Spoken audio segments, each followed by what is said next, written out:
Sejam todos muito bem-vindos e bem-vindas. É uma alegria ter você aqui para mais um momento de reflexão na Palavra de Deus. Antes de começarmos, quero convidar você a se inscrever no canal e compartilhar esta mensagem com alguém que precisa ouvir uma palavra de esperança e transformação. Deus continua interessado em falar aos corações, mas também é necessário que exista em nós o desejo sincero de ouvi-lo. O Senhor chama, orienta, corrige, consola e restaura, mas espera que abramos o coração para ouvir sua voz. O tema da nossa reflexão é: quando a instituição se torna mais importante que as pessoas. Nossa missão aqui não é criticar as instituições eclesiásticas, mas gerar uma reflexão sobre qual é de fato o papel delas no reino de Deus. Vivemos em um mundo que valoriza estruturas, organizações, cargos e sistemas. Isso não é necessariamente errado. Deus é um Deus de ordem. Entretanto, a Bíblia nos mostra que existe um perigo constante: transformar aquilo que deveria servir as pessoas em algo que passa a ser servido por elas. Em outras palavras, transformar meios em fins. Para compreender isso, precisamos voltar ao início da história. No Jardim do Éden não havia templos, sacerdotes, sacrifícios ou instituições religiosas. Existia apenas Deus e o ser humano vivendo em comunhão. O Criador caminhava com Adão e Eva em um relacionamento direto, marcado pela proximidade e pela intimidade. Após a entrada do pecado, a humanidade se afastou de Deus. A partir desse momento, o Senhor começou a levantar homens e estabelecer estruturas para preservar sua revelação. Vieram os patriarcas, os juízes, os sacerdotes, os profetas e os reis. Mais tarde surgiram o templo e toda a organização religiosa de Israel. Tudo isso possui um propósito legítimo: conduzir pessoas para Deus. Entretanto, ao longo da história, algo começou a acontecer repetidamente. Aquilo que havia sido criado para aproximar as pessoas de Deus passou, em muitos momentos, a ocupar o lugar do próprio Deus. Um importante comentário sobre a história da revelação observa que Deus instituiu meios para preservar seu povo, mas nunca permitiu que esses meios substituíssem um relacionamento. Sempre que isso acontecia, o Senhor levantava profetas para chamar seu povo de volta à essência. Um dos exemplos mais marcantes dessa realidade aparece na vida de Eli. Eli era sacerdote e juiz em Israel. Seus filhos, Ofni e Finéias, também exerciam funções sacerdotais. Porém, utilizavam sua posição para explorar o povo, desprezar as ofertas e profanar aquilo que era santo. Ele sabia o que estava acontecendo. Ele os advertiu com palavras, mas não tomou as medidas necessárias para impedir que continuassem servindo no sacerdócio. Foi então que Deus pronunciou uma dura sentença. O Senhor declarou que Eli honrava mais seus filhos do que a ele. Muitos estudiosos observam que o problema de Eli não foi apenas a omissão paterna. Sua grande falha foi permitir que a manutenção da estrutura fosse mais importante do que a santidade exigida por Deus. Ele preservou a aparência do sistema enquanto o sistema estava adoecendo por dentro. Essa história continua extremamente atual. Quantas vezes a reputação recebe mais proteção do que as pessoas? Quantas vezes se tenta preservar a imagem de uma organização enquanto vidas continuam sendo feridas? Deus nunca demonstrou interesse por instituições que funcionam externamente enquanto corações são destruídos internamente. Essa mesma preocupação aparece nos ensinamentos de Jesus. Em uma das parábolas mais conhecidas das Escrituras, um homem é assaltado, espancado e deixado quase morto à beira da estrada. Primeiro passa um sacerdote, depois passa um levita, ambos conheciam a lei. Ambos participavam da estrutura religiosa, ambos sabiam o que significava amar ao próximo, mas nenhum deles para ajudar. Então surge um samaritano, alguém que era visto com desprezo por muitos judeus daquela época.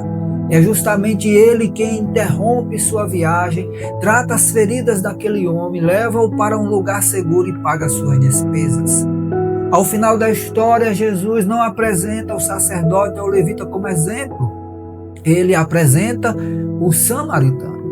Um comentário muito significativo sobre essa parábola afirma que a verdadeira espiritualidade não é medida apenas pelo conhecimento religioso, mas pela capacidade de refletir o caráter de Deus. O sacerdote e o levita possuíam posição, o samaritano demonstrou compaixão. E para Jesus a compaixão fala mais alto. Talvez uma das perguntas mais importantes que podemos fazer seja esta: estamos mais preocupados em manter uma imagem religiosa ou em amar as pessoas como Cristo amou?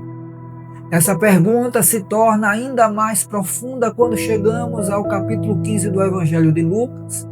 Tudo começa porque os fariseus e mestres da lei estavam incomodados.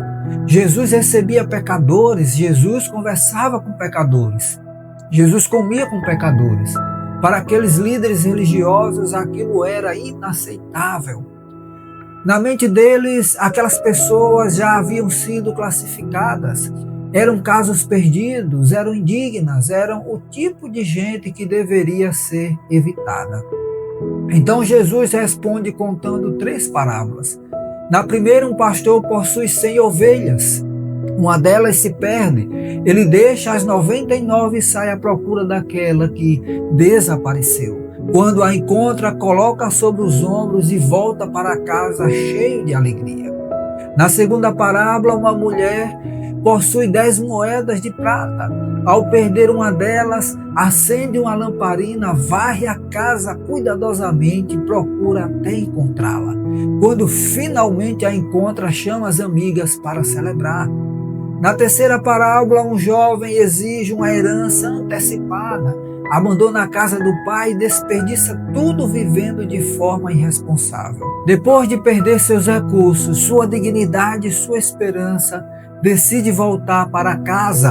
Ele espera encontrar rejeição, espera encontrar condenação, espera encontrar portas fechadas, mas encontra um pai correndo em sua direção.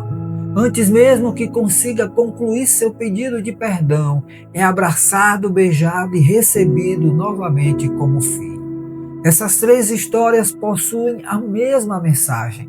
Em todas elas existe algo perdido. Em todas elas existe alguém procurando. Em todas elas existe alegria quando aquilo que foi perdido é restaurado. Um comentarista observa que Jesus está revelando o coração de Deus. O Senhor não observa os perdidos à distância, Ele os procura, Ele os chama, Ele os espera, Ele celebra quando retornam. E é justamente aqui que encontramos uma das verdades mais importantes desta reflexão. Não transforme o pior momento da vida de uma pessoa em seu destino final. Os fariseus haviam feito exatamente isso. Eles olhavam para publicanos, pecadores e marginalizados e concluíam que suas histórias já estavam definidas. Mas Jesus enxergava algo diferente. Ele via possibilidade de restauração, ele via possibilidade de arrependimento, ele via possibilidade de transformação. Ele via aquilo que a graça de Deus ainda poderia fazer. Quando muitos olhavam para Davi, viam seu pecado, Deus via seu arrependimento. Quando muitos olhavam para Pedro, viam sua negação, Deus viu um futuro líder da igreja. Quando muitos olhavam para a mulher samaritana, viam seus fracassos, Jesus viu uma mensageira do Evangelho. Quando muitos olhavam para Saulo, viam um perseguidor, Deus viu Paulo, um missionário. Um estudioso observou que Deus é capaz de enxergar simultaneamente quem uma pessoa foi, quem ela é e quem ela ainda poderá se tornar através da sua graça. Enquanto a religião institucionalizada colocava um ponto final, Jesus colocava uma vírgula. A ovelha perdida foi encontrada, a moeda perdida foi encontrada, o filho perdido voltou para casa. Porque Deus não desiste das pessoas tão rapidamente quando os seres humanos costumam desistir. Talvez você esteja ouvindo esta mensagem, carregando o peso dos seus erros.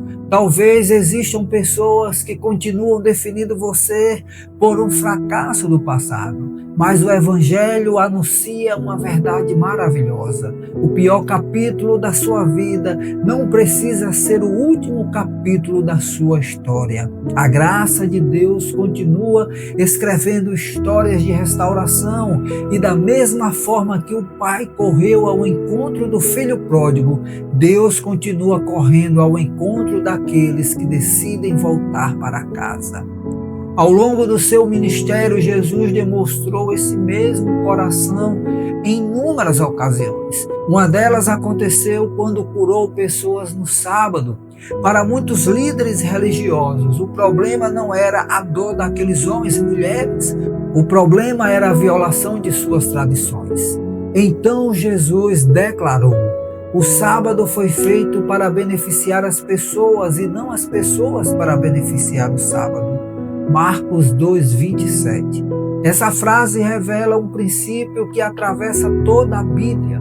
Tudo aquilo que Deus estabelece deve servir à vida, à misericórdia e à restauração. Diversos comentaristas observam que Jesus não estava abolindo a lei, ele estava restaurando seu propósito original. Quando regras se tornam mais importantes do que pessoas, algo está errado. Quando tradições se tornam mais importantes do que misericórdia, algo está errado. Quando estruturas se tornam mais importantes do que vidas, algo está errado. Ao olharmos para a igreja contemporânea, precisamos reconhecer que esse risco continua a existir. O Novo Testamento mostra claramente a importância da liderança, da organização e da boa administração. O problema nunca foi a existência da instituição. O problema surge quando a instituição se torna mais importante do que as pessoas para as quais ela existe. Quando os números valem mais do que as almas, quando a reputação vale mais do que a verdade, quando os programas valem mais do que os relacionamentos, quando a preservação da estrutura vale mais do que a restauração de vidas. Um estudioso escreveu que a igreja se aproxima do coração de Cristo quando vê cada pessoa como alguém por quem Jesus derramou seu sangue. Essa perspectiva transforma tudo. Transforma a nossa maneira de liderar, transforma a nossa maneira de servir, transforma a nossa maneira de corrigir, transforma a nossa maneira de acolher e transforma a nossa maneira de amar. No início da Bíblia encontramos Deus caminhando com o ser humano em um jardim. No final da Bíblia encontramos Deus habitando para sempre com seu povo. Entre esses dois momentos, existe toda a história da redenção. E essa história nos ensina que o objetivo final de Deus nunca foi construir instituições perfeitas. Seu objetivo sempre foi restaurar pessoas para um relacionamento vivo com Ele. Então, antes de orarmos, reflita sobre estas perguntas. Estamos valorizando mais as aparências do que a transformação? Estamos enxergando as pessoas como Deus as vê? Estamos ajudando-os a restaurar os que caíram? Ou estamos transformando seus piores momentos em sua identidade permanente? Estamos construindo pontes para aproximar pessoas de Deus ou barreiras que as afastam? Que o Espírito Santo examine nossos corações e nos conduza de volta à essência do Evangelho. Vamos orar juntos? Senhor, nosso Deus e nosso Pai, nós te agradecemos porque tua graça é maior do que nossos fracassos. Obrigado porque o Senhor não nos define pelos nossos piores momentos, mas pelo amor que demonstraste em Cristo Jesus. Perdoa-nos pelas vezes em que valorizamos mais as estruturas do que as pessoas, mais as aparências do que a verdade e mais as tradições do que a misericórdia. Dá-nos um coração semelhante ao de Jesus. Ensina-nos a buscar os perdidos, acolher os feridos, restaurar os arrependidos e amar sem parcialidade. Que nunca transformemos o pior momento da vida de alguém em seu destino final. Ajuda-nos a enxergar o potencial da Tua graça em cada vida que cruza nosso caminho. Fortalece Tua igreja, Senhor. Capacita seus líderes e faz de nós instrumentos de reconciliação, cura e esperança. Que jamais percamos de vista a missão que o Senhor nos deu como líderes. Em nome de Jesus. Amém. Que Deus abençoe sua vida e lembre-se, para Deus pessoas nunca foram um detalhe da história. Elas sempre foram um propósito. O mesmo Senhor que buscou a ovelha perdida, procurou a moeda perdida e correu ao encontro do filho pródigo, continua restaurando vidas hoje. E se Ele não desistiu de você, não desista daquilo que Ele ainda pode fazer na vida de alguém. Que a graça e a paz do Senhor estejam com você. Eu sou o pastor Varley Santos e o objetivo deste canal é anunciar o Evangelho de Jesus Cristo, a palavra de Deus. E mais uma vez quero deixar claro aqui que esta mensagem não é uma crítica às instituições eclesiásticas, mas o objetivo dessa mensagem é nos levar a pensar, a refletir sobre qual é de fato o seu papel e o nosso papel como pastores e líderes escolhidos por Deus para uma missão preciosa. Que possamos ter no nosso coração o mesmo sentimento que houve no coração de Jesus quando decidiu morrer por pecadores como nós, por nos amar e por misericórdia, para que possamos ser salvos e um dia morar com Ele eternamente. Que Deus te abençoe e até a nossa próxima oportunidade.